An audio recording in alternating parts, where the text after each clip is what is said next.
esteja convosco.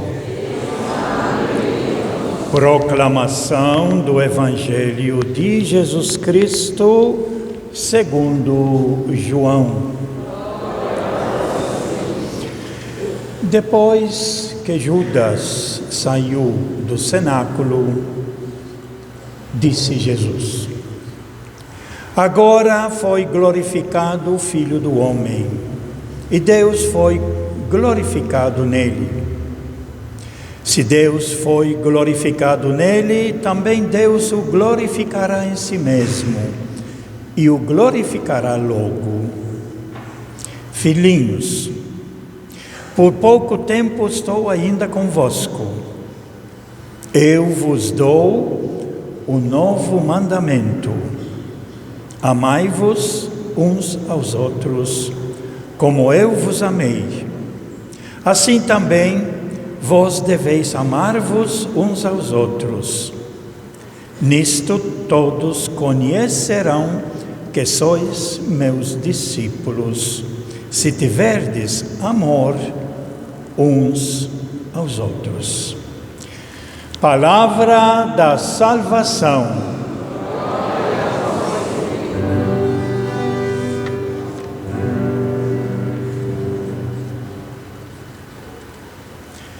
Que estas palavras sirvam para o perdão de todos os nossos pecados. Amém. Podemos ficar sentados.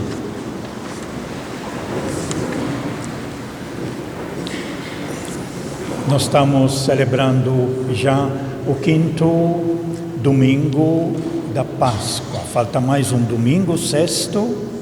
Depois nós temos a ascensão de Jesus e no final do tempo pascal, a festa que encerra esse tempo pascal, chamada festa de Pentecostes. O tempo da Páscoa não é apenas o dia da Páscoa, mas são esses 50 dias que estamos vivendo na alegria, na vitória de Jesus, que nos mostra a capacidade que Ele nos deu para podermos vencer tudo aquilo que não gera a paz e a fraternidade, para podermos, vencendo o mal, então construir esta grande paz e fraternidade que Deus deseja para todos os seus filhos no mundo todo. A mensagem básica, fundamental de hoje é a essência do projeto de Jesus. Mas eu vou começar explicando um pouquinho o ideal que a nossa segunda leitura, tirada do Apocalipse, lembrando que durante esse tempo pascal do ano C, nós lemos pequenos textos do livro do Apocalipse, textos selecionados. Temos ainda mais um domingo, mais um trecho do livro do Apocalipse, no final do livro do Apocalipse e no final de toda a Bíblia Sagrada, mostrando o que João que escreveu: eu, João, vi um novo céu e uma nova terra, pois o primeiro céu e a primeira terra passaram e o mar já não existe. É uma visão que o João, o evangelista que, segundo a tradição, escreveu também o livro do Apocalipse. Então o João está visualizando um futuro. Um futuro que não tem nada a ver com o que muitos pregam e falam por aí, depois da gente ser enterrado no cemitério. Não é esse o futuro que Jesus nos trouxe. O futuro que Jesus nos trouxe é um futuro de fraternidade e paz. Novos céus e novas terras. Isso precisamos ser convencidos. A vida nossa, que Deus nos deu, ela tem sentido. Perde o sentido quando nós nos desviamos e nós caímos nos erros, na maldade, no ódio, na vingança, aí perde todo o sentido. E vai realmente perder a vida, o sentido próprio da vida. Mas o João, aqui no Apocalipse, ele está nos apresentando. Eu estou vendo, vislumbrando os novos céus e novas terras. Na carta que São Pedro escreve, na segunda carta de São Pedro, no capítulo 3, versículo 13, ele diz o que são essas novas céus e novas terras. Ele diz assim: vejo, eu quero construir, eu quero viver os novos céus e as novas terras, aonde habitará a justiça. Onde habitará a justiça é a base de tudo. Sem justiça não tem como viver na fraternidade. Se você na sua casa tem filhos e você dá um chocolate para um e não dá para o outro, o que vai acontecer? Você não foi justa. Não deu aquilo para os dois e vai dar briga, vai perder a paz. Por isso a justiça na realidade é a base de toda a nossa vida. Tratar a todos com justiça, com aquilo que eles merecem. A justiça é interpretada pelo livro dos Atos dos Apóstolos, que nós vimos esse texto logo no início da Páscoa. Aqui na missa, ele diz: cada um receber aquilo que necessita de acordo com a sua necessidade. Não é igual para todos, igual no sentido do tamanho. A igualdade no Evangelho é cada um receber aquilo que precisa.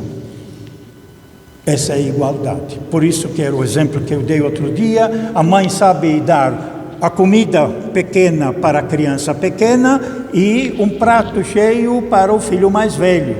E para o pai que trabalha duro ainda dá mais, porque precisa mais. Essa é a definição da igualdade no Evangelho. Cada um receber de acordo com sua necessidade, e aí, com certeza, cada um fica realizado e satisfeito.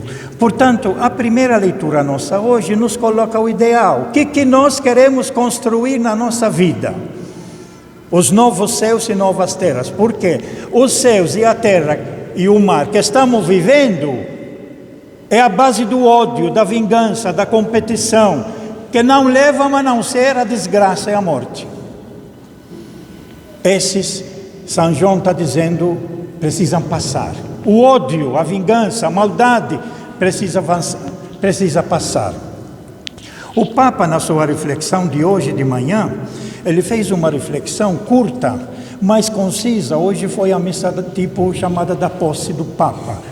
A primeira missa onde toma posse para começar então a sua missão como Papa dirigindo o mundo. E ele disse uma frase aqui que diz assim: ainda vemos muita discórdia, muitas feridas causadas por ódio, violência, preconceito, medo do que é diferente, por um paradigma econômico que explora os recursos da terra e marginaliza os mais pobres. Esse é o mundo nosso. É um mundo falado no Apocalipse velho. O homem velho. O homem que age pelas suas atitudes egoísticas, interessado só eu e eu. Esse é o mundo velho. São João está visualizando: esse mundo precisa ser vencido. Para podermos viver um novo mundo, que ele chama os novos céus e novas terras, e São Pedro acrescenta: onde reinará a justiça. E se reina a justiça, haverá paz. É um tema da campanha da fraternidade que fizemos antigamente, que disse exatamente esse tema: onde há justiça, haverá paz. Não há paz verdadeira sem o cumprimento da justiça. Agora, esse é o propósito nosso. Como construir os novos céus e novas terras? E aí nós temos o projeto de Jesus. O projeto de Jesus, ele é construído numa frase que ele repete no seu discurso, o seu discurso do capítulo 13, 14, 15, 16, 17 do Evangelho de João.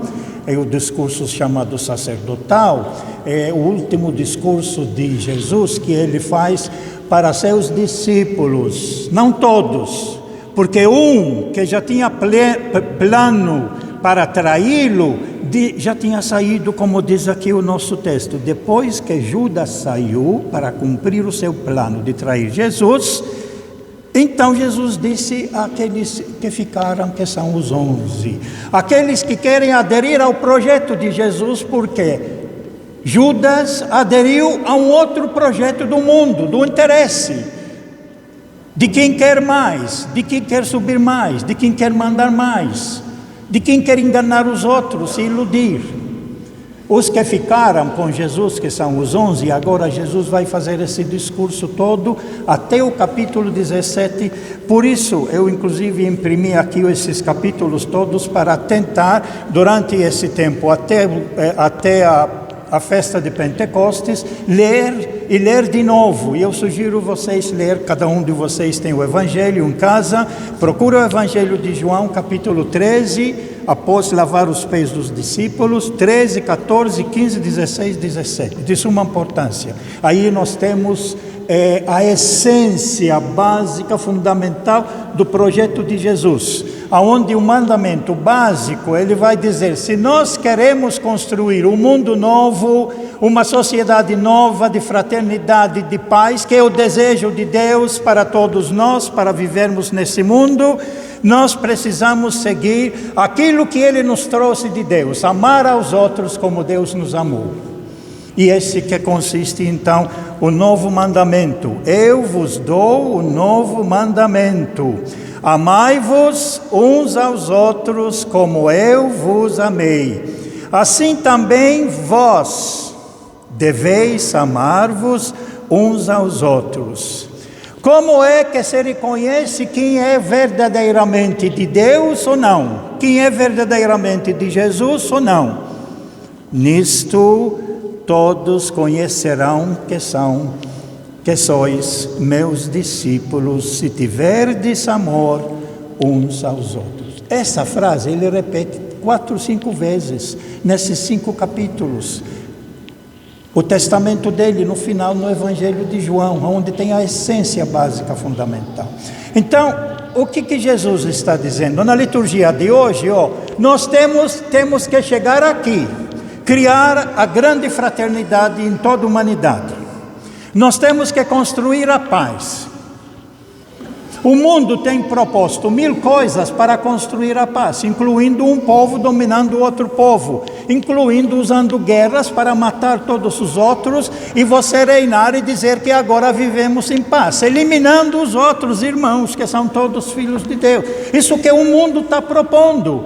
Quem tem mais dinheiro, tem mais poder, domina os outros, rouba, assalta os outros, os mais pobres principalmente. Esse é o mundo nosso. O mundo não é um mundo novo, é um mundo velho, é o homem velho que explora, que só pensa em si e nos seus. O Apocalipse nos propõe, nós precisamos construir um mundo que Deus deseja para todos os seus filhos, para todos podermos viver com dignidade, viver em paz. É o ideal, é os novos céus e novas terras. Qual é o segredo para construir e viver um mundo novo? É amar-nos uns aos outros, como Jesus nos amou, como Deus nos amou. Deus que inclusive no nosso salmo aqui, veja o primeiro verso que eles cantaram. O salmo, quem é o nosso Deus? Ainda no Antigo Testamento, mas Jesus vai assumir exatamente essa postura. Quem é o nosso Deus?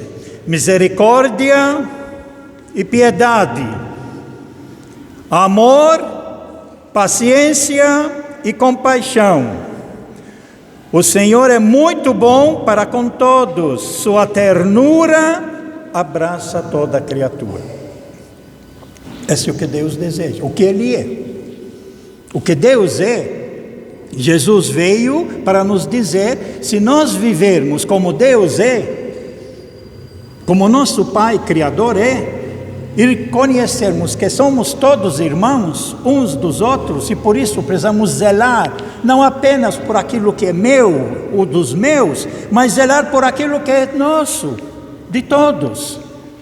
Olhar para o irmão, para o outro e ver nele a presença de Jesus Cristo, como disse o nosso querido Papa Francisco, quando ele disse, quando olha a pessoa, você não vê, esse é homem, esse é mulher, esse é branco, esse é negro, esse é manco, esse tem isso, esse tem aquilo. Não, você olha na pessoa, seja quem for, é meu irmão, porque também é filho de Deus. E se é meu irmão, posso ofendê-lo? Posso roubá-lo? Posso levantar falso contra ele? Se eu considero como irmão, eu vou ajudar, eu vou ser solidário. Se cair, eu vou levantá-lo, eu vou servi-lo, como Jesus fez conosco todos. Por isso que ele fala, como eu vos amei. Como é que Jesus nos amou? Servindo.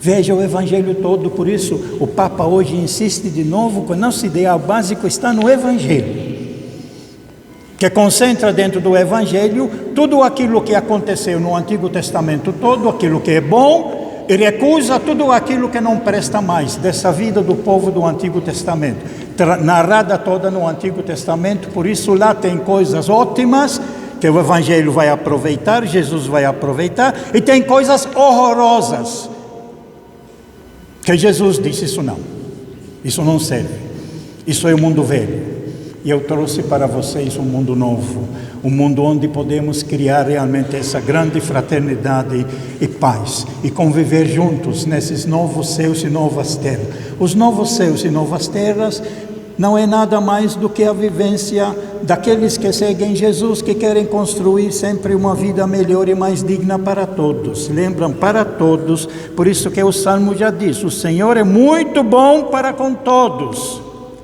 Nós nem sempre aceitamos.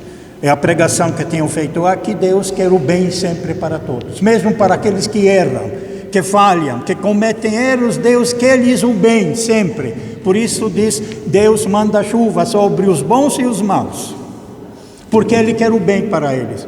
Mas nem sempre todo mundo aceita. Alguns querem fazer o seu projeto, o seu caminho, e que acaba estragando a vida da fraternidade. Agora, a nossa a primeira leitura de hoje, ela nos disse que esse projeto, para alcançar o ideal de vivermos em paz uns com os outros, proposto por Jesus. Agora, como é que podemos chegar a isso, que é vivermos no amor e na fraternidade, sendo irmãos, reconhecendo no outro a fraternidade, a irmandade, e por isso somos solidários e ajudarmos uns aos outros? Precisa de missionários. Eu não posso guardar aquilo que é essencial simplesmente para mim.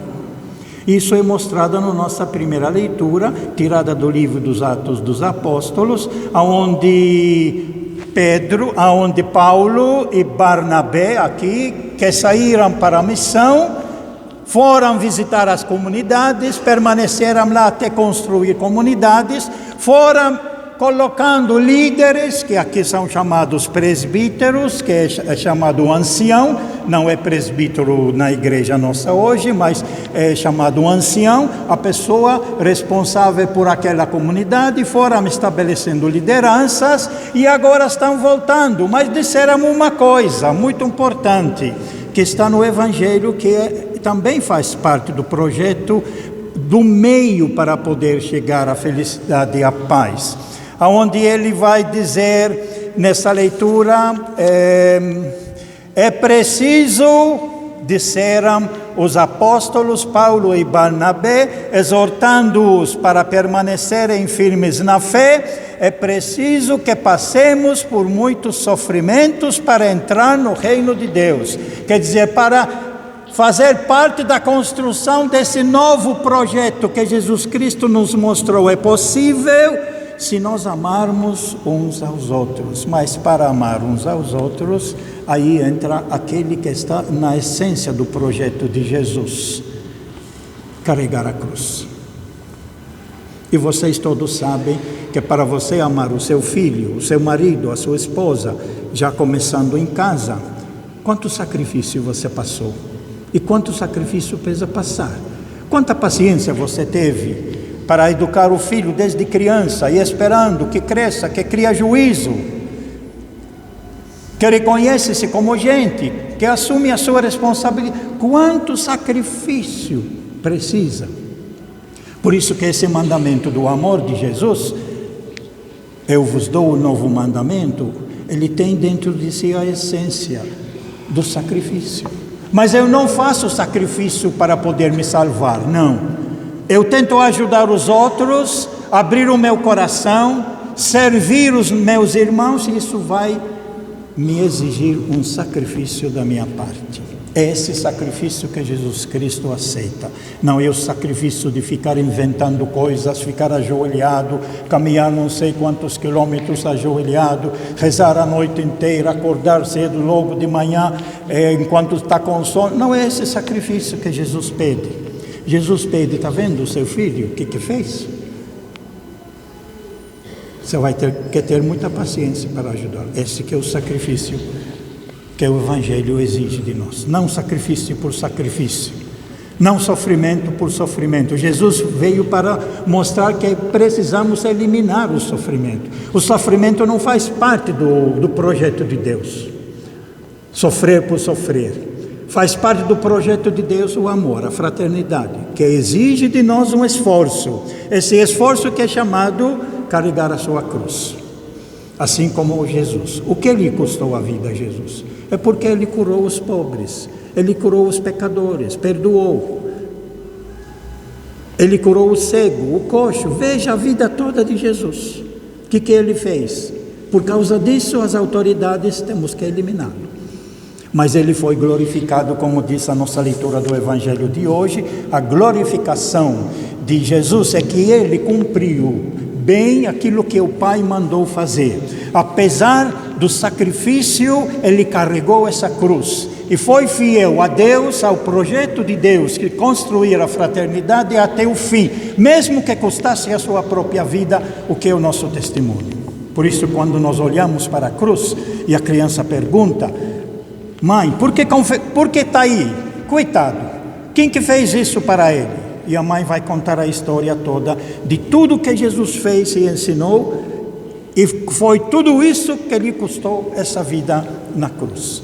É um símbolo muito importante para lembrar, não só do sofrimento, como muitas às vezes sentem prazer de ver o outro sofrer. E tem gente que sente prazer quando vê o Cristo derramando todo o seu sangue lá na cruz. Não é esse. O que lhe custou? Tudo que Jesus Cristo fez para nos amar e mostrar que, se nós queremos construir uma vida digna na fraternidade e construir os novos céus e nova terra, construir a paz, isso tem um custo. Mas vislumbramos a felicidade. Assim como a mãe que no final, quando vê o filho, após muito custo, muito trabalho, e a filha recebendo o diploma numa universidade, diz: mas custou toda a minha vida. Eu fiquei velha por causa desse filho, mas graças a Deus agora pegou o caminho certo. Esse é o projeto que está nos propondo. E esse projeto, como missionários, todos nós, o projeto nosso é comunhão, participação e missão. Não basta eu fazer coisas para ser feliz, eu e minha família, não vou ser. Só somos felizes quando todos somos felizes. Por isso, qualquer coisa errada que tiver, eu preciso me envolver para ajudar a consertar, para ajudar a construir. Eu não posso ficar esperando, como infelizmente uma onda muito forte da nossa igreja, eu fico rezando para Deus fazer. Não vai fazer. Ele já fez o que tinha que fazer, já criou todos nós, já nos deu inteligência, capacidade, já nos deu o meio, o Evangelho, já nos deu tudo isso, agora cabe a todos nós. Essa é a nossa missão. A nossa missão que se realiza na família, nos vizinhos e num projeto que assumimos juntos como grupos dentro da comunidade e como própria comunidade, como própria igreja. No discurso do Papa hoje, ele disse exatamente assim: nós, como igreja, somos sinal para podermos salvar o mundo, para podermos mostrar aos outros que há uma outra maneira de viver que traz a verdadeira felicidade. E que muita gente está envolvida em querer ter mais, ser mais, mandar nos outros, e mostra que isso vai cair numa grande frustração. Mas nós temos uma missão: mostrar, ser sinal no mundo. A igreja é um sinal no mundo de fraternidade, por isso é importante a fraternidade dentro da própria igreja para ser sinal. E dizer, como diziam aos primeiros cristãos, logo no início dos Atos dos Apóstolos, leitura que frequentemente nós lemos na missa, os outros que víamos primeiros cristãos partilhando entre eles o que cada um tinha, o comentário dos outros era esse: veja como eles se amam, veja como eles se amam, partilham a vida, são solidários, ajudam um ao outro. Esse é o novo céu e nova terra construído na nossa vida para vivermos essa grande graça de Deus que Deus nos deu, vivermos em paz. Louvado seja nosso Senhor Jesus Cristo. Isso.